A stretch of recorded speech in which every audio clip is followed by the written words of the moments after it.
In today's video, I will share with you some basic tips when it comes to trolling for pike. I will cover topics like about the technique itself, when to use it, about different lures and a few others as well. Since you landed on this video, most likely you want to see some actual fishing, so I'll make sure to include some trolling sessions and some jigging sessions for pike as well. So yeah, I hope you'll find this video useful. If not, then fun in some way. Enjoy!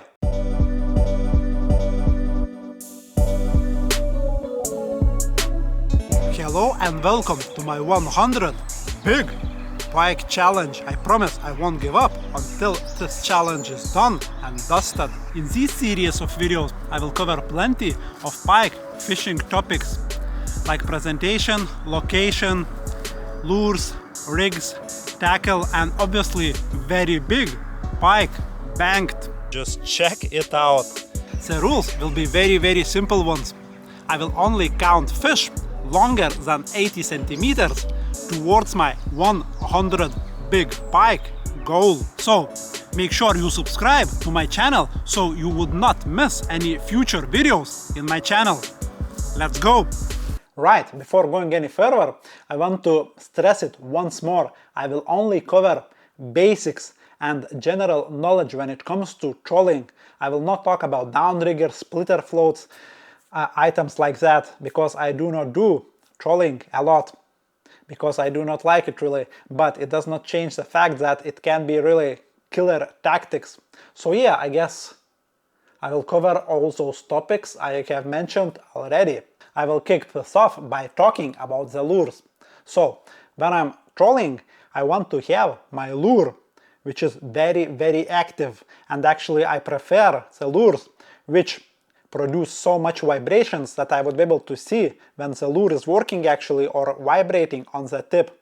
This gives me a very important advantage. You see, when I'm fishing, often there will be some floating weeds and so on, or very kind of sudden changes of the depth. So if I would hook something onto the lure, I want to be able to see, that my lure stopped vibrating because it has some like stuff attached onto it.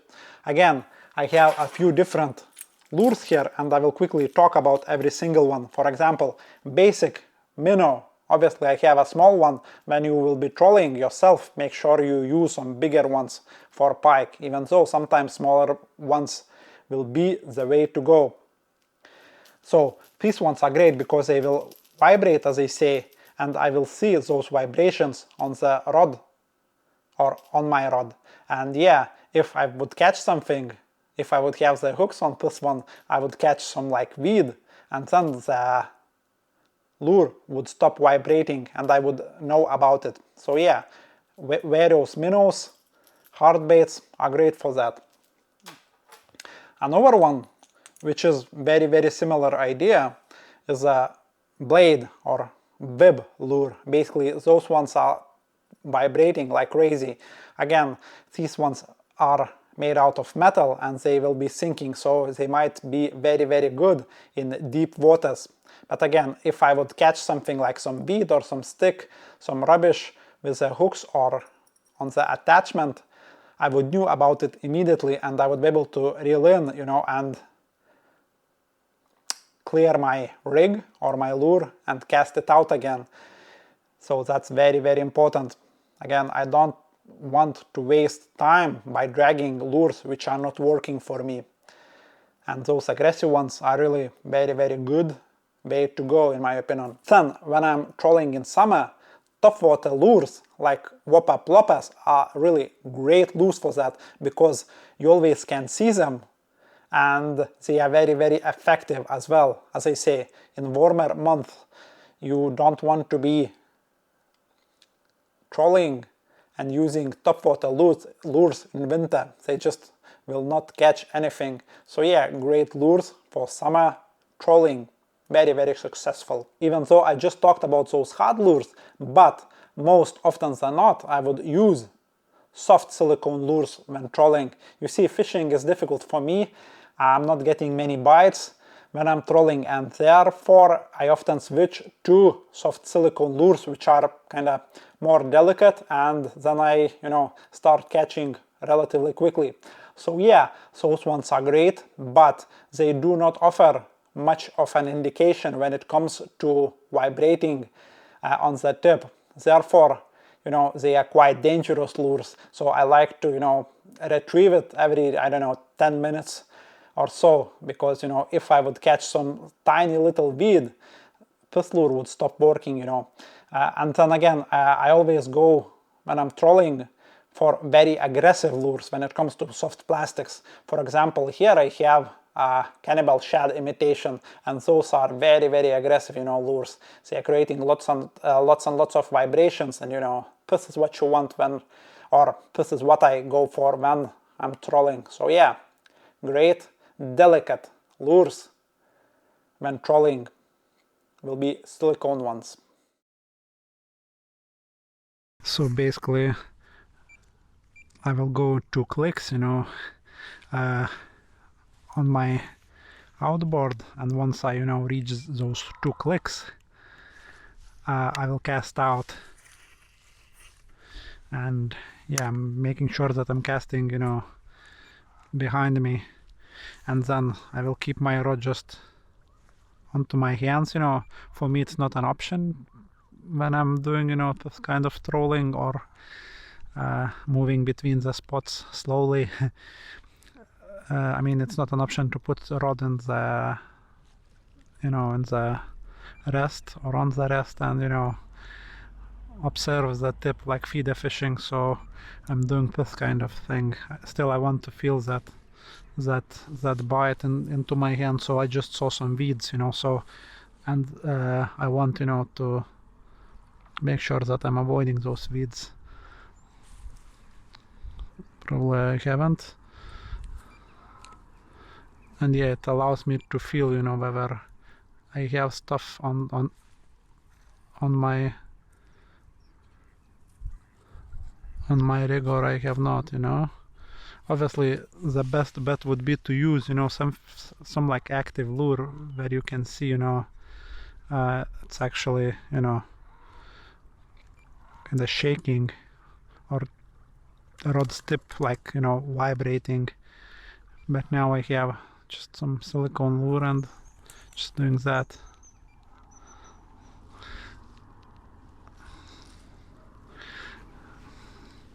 I'm not saying that I'm trolling specialist, but there are definitely more things to it than you think if you don't do trolling. Like how high lure will go in the water and at what speed. It will depend on the tip's position, boat speed, obviously. A lot of things, are important. So in my head now, probably I will have to reel in just to check if I maybe have some tiny little leaf or something on my lure. So I will slow down to 1 click, will reel in quickly, as quick as I can, just to check my lure. Yeah, it had a little bit, but it was still fishing. It was still fishing good stuff. So yeah, we'll go 2 clicks again. Once I'm at full, speed, I will check out again.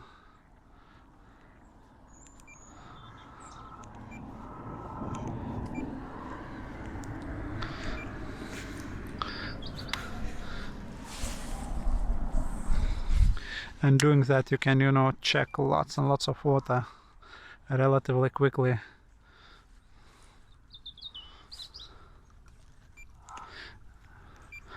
As you can see, I'm fishing in a river, medium-sized river, more or less, and I try to go, closer to one edge or another, not in the middle though.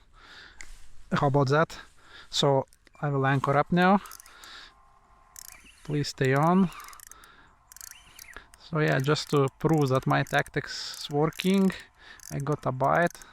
Let's see if that fish will stay on. Not a big fish again, I don't think. Yeah, it will be one of them tiny ones, I believe. It's given up already.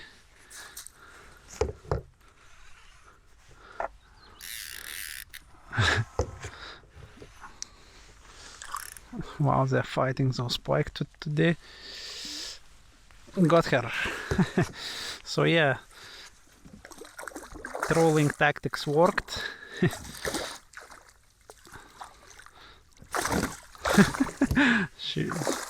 She tries to jump out actually of the boat.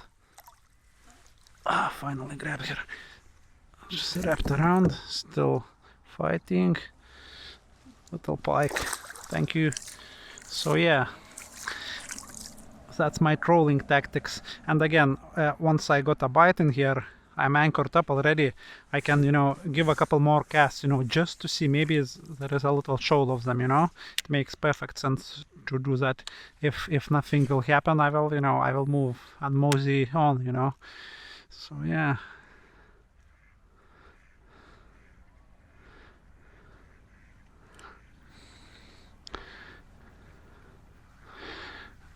Again, if you will decide to troll, from what I have found, it's important when it comes to the lure, or the lure choice is important as well.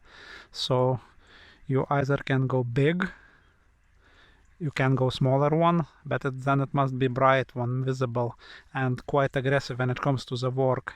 So this one is not bright, but it's very, very aggressive, so pike will feel it, from a distance with its lateral line, as they call it. So yeah, don't go super small, which like, so I was right. Ah, damn it, another fish here, damn it. Will I take it again? Probably it won't. So it was a good call to stop here. When it comes to my personal style of trolling, really I try not to complicate it. Again, as I mentioned, I do not like trolling at all. You see, for me, one of the biggest kind of pleasures when it comes to lure fishing is that first bite into the hand, and if I would have my rod kind of attached somewhere into the rest, I would not, kind of have that. I would lose that most important thing almost from my lure fishing, that first grab from from the predator, from the pike this time. So all I do when I'm trolling, I have my rod on my knees and holding with one hand, and then I'm controlling my motor with another hand, when I'm fishing from the kayak. And then when I get a bite, I can feel it, and then pick into the fish immediately. So yeah, that's how I do my trolling, and I can, release a little bit of line if I need to, if I use bait caster. So yeah, it kind of, even though I'm trolling, I'm using the method which I do not like in general, but I'm trying to make it work for me, for my kind of style of fishing. So that initial grab from the pike for me is very, very important. If I would, have my rod somewhere, tucked behind me or in front of me, and I would be watching the tip, and then I would see, yes, fish is on, I would grab it and reel in. That's just not my style of fishing. Again, it might work for you. It does not change really, like the end result really. In my opinion, you would catch the same amount of fish most likely having your rod into the rest or kind of somewhere in your hands when trolling. My preferred option really, or just the only option really for me, is when I'm trolling, is to have it in my hand and feeling that initial bite. So yeah, I talked about my preferred way or my style of trolling. Now let's do some more fishing, I guess. That was nice. Nice little bite. Please stay on, you fish. Don't even know. It's the big fish now. Maybe it's heavy. Maybe it's heavy. I hope you saw that bite. That was classic. I mean, very sharp, but still very gentle, Classic cold water pike bite.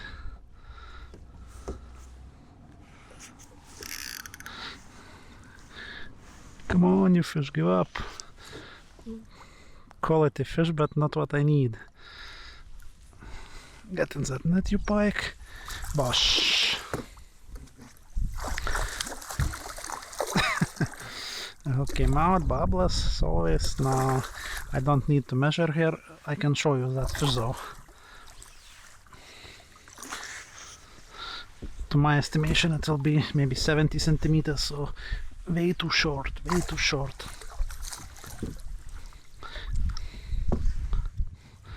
Thank you for that bite, Mr. Pike. Please don't bite me. Just look at them colors in that clear water. She's looking to bite me. Come on.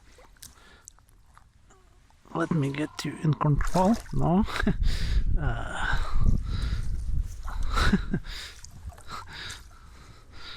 She's not behaving like at all. Wow, just look at those colors, guys. Okay, I will just grab it here just like that. Small fish. I was about to measure her, but how about that? Damn, it came. No, it's still on. Or it took it again. What's happening here? What's happening here? Is it a good fish? I don't even know. But I lost it for a sec, I think, unless it's like it went towards me like at speed, because I had like slack line for a sec. It's a good fish? I don't even know. Please stay on, I want to see you. No, that's not a big fish, just very angry. How about that? Two last casts produced two fish.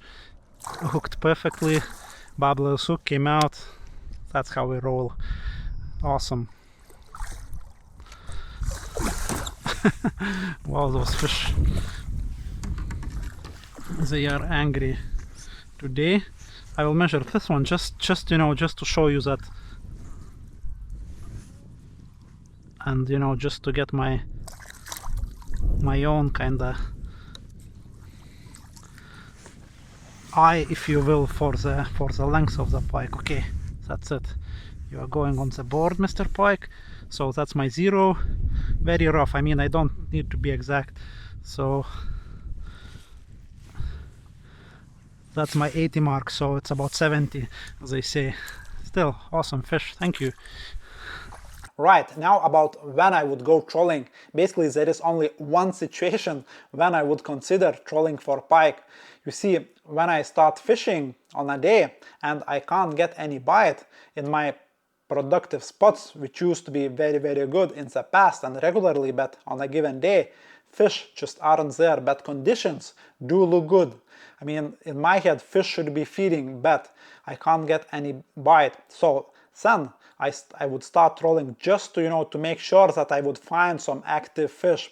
And actually very, very often with a pike, once you will get one bite or stumble onto one fish, one active fish, very, very likely you can stop there and you will get more bites as well, or at least it always happens to me. When I get one bite, I would stop there and I would start jigging and I would get more bites. So yeah, very, very good, just awesome technique trolling is for finding fish in a bigger waters when you suspect, or when I suspect that they should be feeding. Really, really great technique. Try it out. And this one will be my number 59. Not a massive fish, just 81, 82 centimeters, just what I need. Yeah, happy with her. Very, very healthy fish, as you can see, mint tail as well, so yeah. Awesome. Just measured this one, 90 centimeters more or less. Quite good shape. And this one as well, so yeah. This one will be my number 60, guys.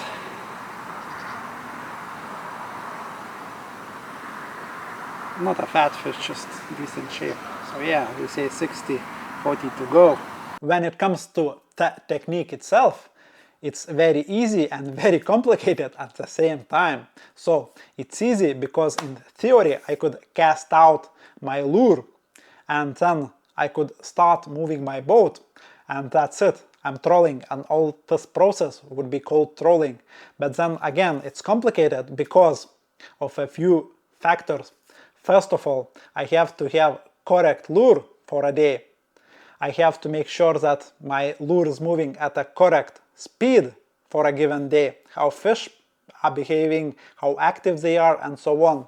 Also, I have to make sure that the lure is going deep or shallow enough. Again, on a given day, those pieces of the puzzle will be different. And as I say, it's easy and complicated at the same time. But what I noticed that you just have to kind of work out, or I have to work out what works out the best on a given day. There aren't really golden rules for that. One day you might be kind of, or I might be trolling kind of heavy lures and very fast, but then even though they are heavy, I would not, snag them onto the bottom because I'm going very fast. And I can do that because my lure is heavy. And on another days I have to drag, very light lures, super slow, somewhere in the middle of the water. So as I say, there aren't really golden rules here when it comes to the trolling. Really, given situation will demand different actions from the angler, that is from me or from you if you are watching this video. So yeah, plenty of different techniques you can use to achieve good presentation for a given day. For example, you can use lighter lures, heavier lures, you can have bigger or smaller distance between the lure and the rod tip, and that will affect how deep the lure will dive.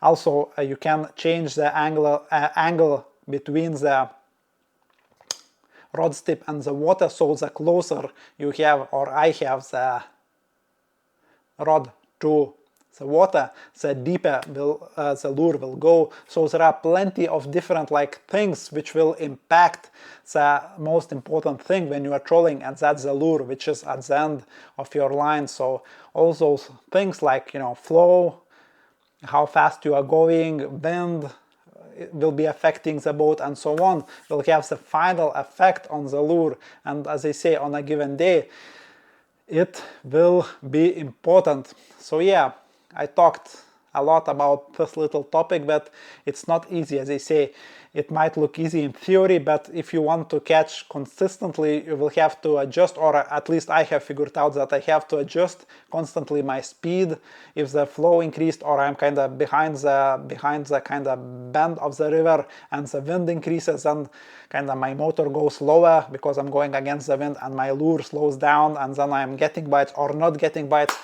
Again, it's very, very complicated, from that respect when it comes to those finer details. So it's up to the angler, to you or to me, to find those details when it comes to trolling. Another fish while trolling. Now I'll start to film and show you how I'm trolling, because now I had probably 4 or 5 fish while trolling. Again, nothing big, but yeah, while that fish will shake off the hook, you will see that fish is shaking the head so bad, and the hook is just it will come off. Not a big fish.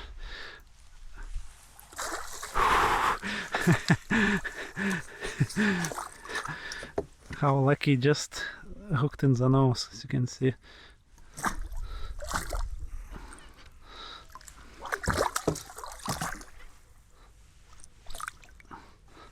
Now look, I can't get that hook out.